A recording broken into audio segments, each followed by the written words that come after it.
From this arises another question, which is, consciousness contains mankind's sorrow.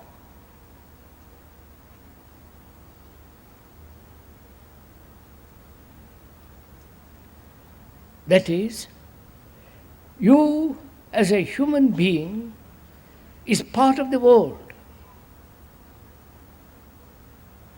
You are the world.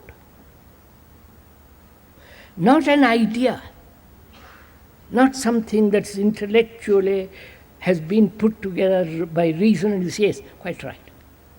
But the reality of the truth of it, that you represent as a human being the rest of humanity.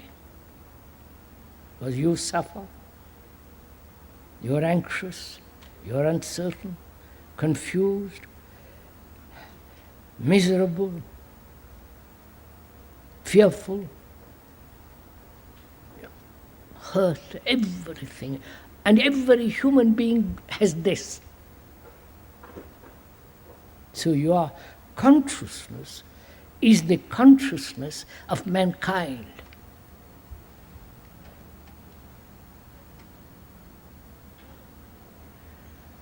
If that is the truth to you, not an idea, then what takes place? You understand my question? One has lived as an individual,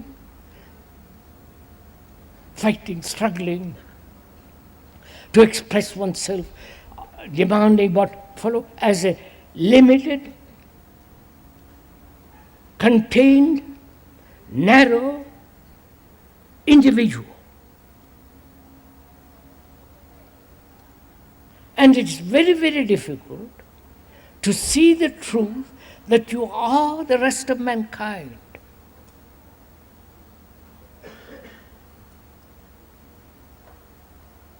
That in you is the whole of man.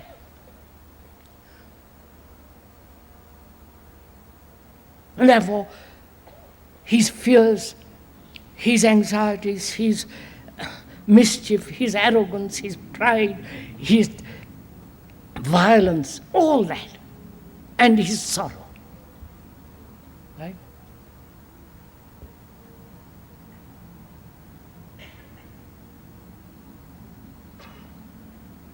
And mankind has lived with this sorrow. Right?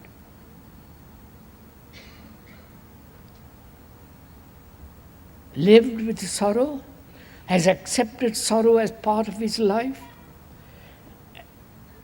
And if he doesn't accept it, he runs away from it through every form of entertainment, religious and otherwise. Or he personifies this sorrow into an image,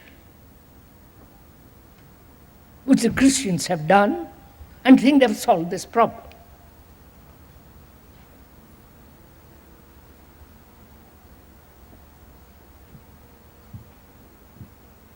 Now our question is, can this sorrow of which not only your particular little sorrow, you are the sorrow of mankind. You understand? What an enormous perception that is. If you see it.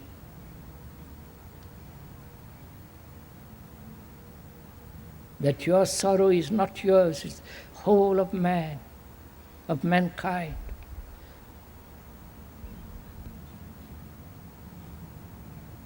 Then you don't cry.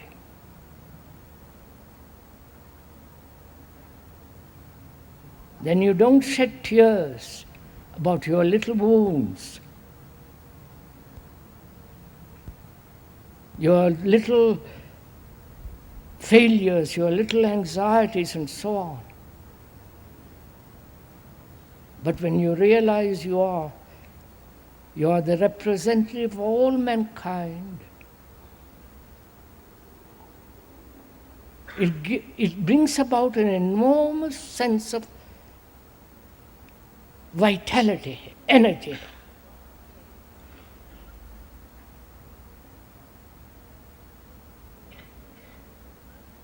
It's only when you are thinking about yourself, your sorrow, that vast energy is limited into a small little channel, and it becomes rather dirty. Now, is this possible for sorrow to end? If there is an ending in one human being, please go with me for a while, little. If there is the ending of sorrow in one human being, who is the representative of all humanity, that ending affects the whole of consciousness of man.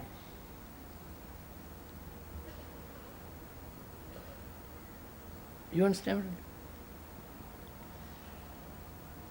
Stalin has affected the whole of consciousness of man. No? Hitler, all the rest of those world people, national people.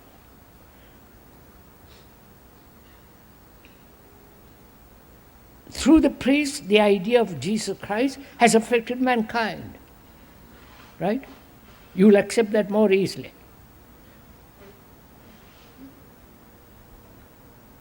So, when there is a fundamental ending of sorrow in a human being who is the representative of all humanity, then that brings about an action in the totality of mankind. I wonder if I'm making... Peter, have you understood something, sirs? Not what I'm saying. Do you see the truth of this? The fact of this?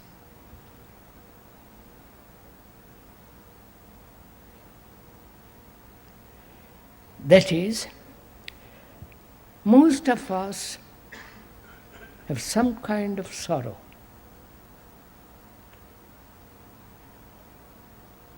Either we are unhealthy, or our children are not what they should be, and so on. Or we can never reach the other side of the river,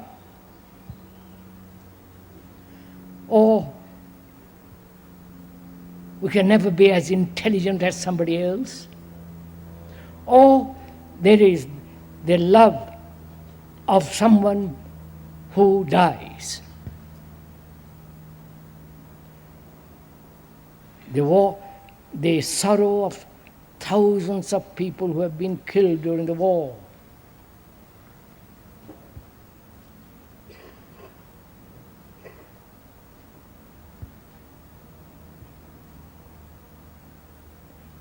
Now what can a human being, you, do or not do to end this?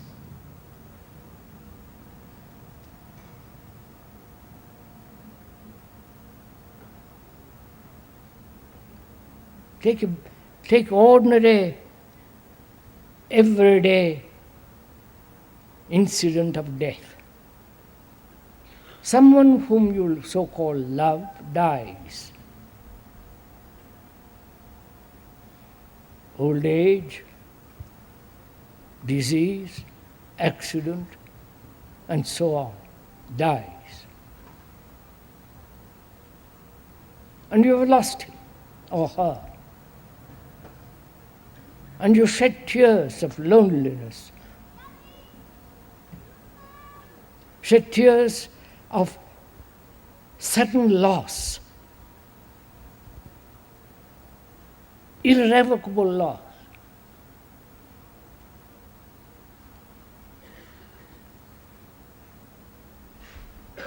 Nothing can bring him back or her. You are left completely, suddenly isolated. Because you are so attached, given yourself over to that person so completely. And when that person ends, you suddenly discover how empty you are. There are tears of self-pity, tears of loss, tears of loneliness. Right? Which we call sorrow.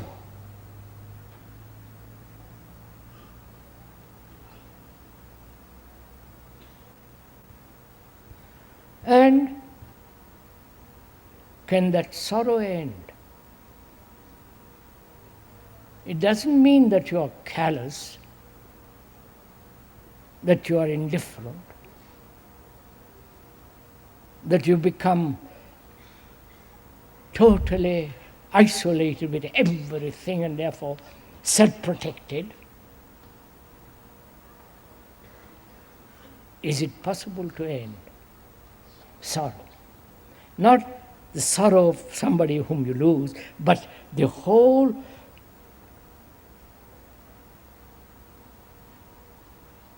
meaning of that word, grief, the depth of it, the enormity, the weight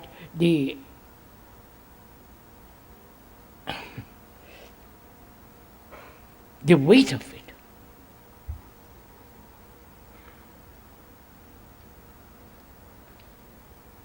It is possible only when you, as a human being, or etc., when you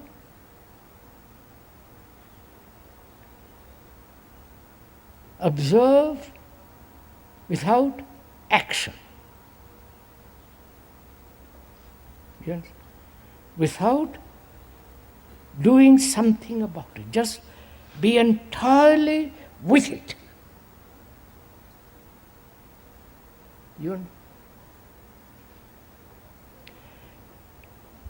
Your wife or your girlfriend has left you. You are jealous, angry, vicious, hating. And you realize that if you're at all intelligent, aware, then you say, I must get out of this. But to remain with it, to remain totally without any movement with your jealousy, with your anger, with your hate, just, you understand, completely one with it. Not identify with yourself with it, because you are that. But to remain with it, without any movement. I wonder if you're capturing something. Then you will see that there comes an extraordinary transformation. The transformation that comes about with the ending of sorrow is passion. Not lust. Passion is entirely something entirely different. If you have no passion, you are non-existent. So you will find, if you actually, without moving away from that thing called sorrow, a totally different movement takes place. And that movement is this extraordinary, endless passion. And that passion is compassion. You understand?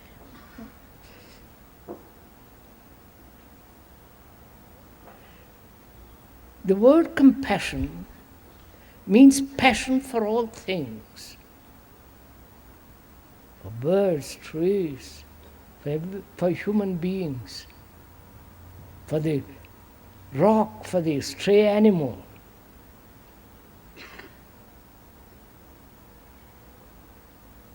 But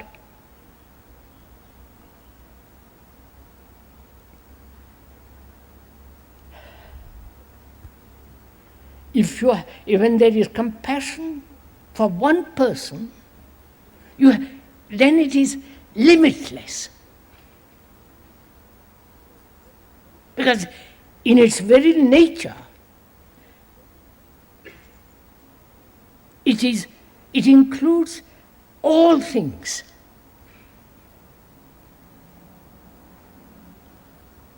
Right? Don't go to sleep, please. Or don't go off into some kind of imaginary, mystical, romantic idea. Compassion is not romantic, is not intellectual, is not sentimental.